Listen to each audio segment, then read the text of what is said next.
যেতিয়া মই সৰু আছিলোঁ, দেউতাৰ মুখেৰে বহুত ভৌতিক কাহিনী শুনিছিলোঁ। সেই ভৌতিক কাহিনীবোৰ আজিও মোৰ মনত সজীৱ হৈ আছে।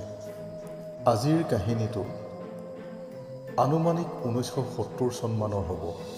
সেই সময়ত আমাৰ গাঁওবোৰত বিজুলী নাছিল। ৰাস্তাবোৰ গৰু বাটৰ লেখীয়া আছিল। হাবি জংঘলেৰে ভৰপূৰ আছিল। এদিনাখন দেউতাই ওচৰৰে গাঁও এখনৰ কিবা এটা পৰ্বৰ পৰা উভতি আহোঁতে সময় প্ৰায় ৰাতি 11 মান বাজিছিল। দেউতাই কম পোহৰৰ টৰ্চটোৰ সহায়ত বাৰিষাৰ সেই ৰাতি লুংলুঙীয়া পথটোৱেদি ঘৰলৈ বুলি খোজকাঢ়ি আহি আছিল।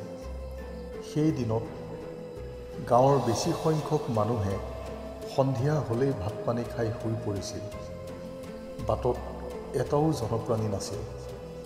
কেৱল ৰাতিৰ পোক পতংগৰ মাত আৰু ৰাস্তাৰ দুই কাষৰ পানীৰ পৰা অহা বেঙৰ তুৰতুৰণি শব্দই পৰিৱেশটো আৰু জয়াল কৰি তুলিছিল। দেউতা ইতিমধ্যে আহি গাঁৱৰ শেষ প্ৰান্তৰ বাঁহৰ সাঁকোখনত খোজ দিছিলহি।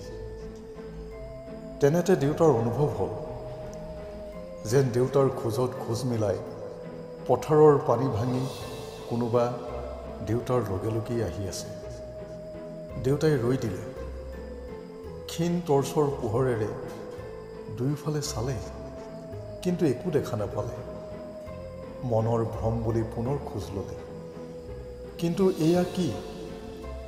দেউতাৰ লগে লগে সেই একেই খোজৰ শব্দ। ইতিমধ্যে দেউতাৰ বুজিবলৈ বাকী নাথাকিল যে সেয়া কোনোবা অশৰীৰী প্ৰেতাত্মাই হ'ব লাগিব। দেউতা সাহসী আছিল। অলপ খৰ খোজেৰে তেওঁ আগবাঢ়িবলৈ ধৰিলে। সাঁকোখনৰ শেষ প্ৰান্তত ভলুকা বাঁহৰ জোপোহা এটা আছে।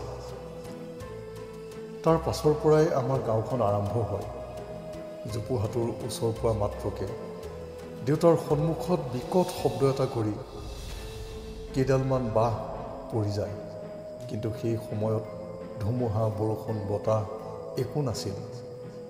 দেউতাৰ এতিয়া আগুৱাব নোৱাৰা অৱস্থা। আনফালে সেই অশৰীৰী খোজৰ শব্দটোও যেন ওচৰ চাপি আহিছে। দেউতাই কি কৰিব, কি নকৰিব ভাবি থাকোঁতেই দেখা পালে হাতত লেম্প এটা লৈ জোপোহাটোৰ পৰা কেইবা গজ দূৰত থকা পঁজাটোৰ পৰা এজনী আইতাই নাতিয়েকক লৈ বাহিৰলৈ ওলাই আহিছে। ঠিক একে সময়তে দেউতাতকৈ কিছু ডাঙৰ গাঁৱৰ ককায়েক এজনে ৰাতিৰ ভাত সাজ খাই অন্য দিনাৰ দৰে সেইদিনাখনো টৰ্চটো মাৰি মাৰি খোজ কাঢ়ি কাঢ়ি জোপোহাটোৰ ওচৰ পাইছিলগৈ। ইমানলৈ জোপোহাটোও চিধা হৈছিল, খোজৰ শব্দটোও নোহোৱা হৈছিল। একে ঠাইতে থৰ লাগি ৰৈ থকা মোৰ দেউতাক ককায়েকজনে সেইদিনা ঘৰলৈকে আগবঢ়াই লৈ গৈছিল।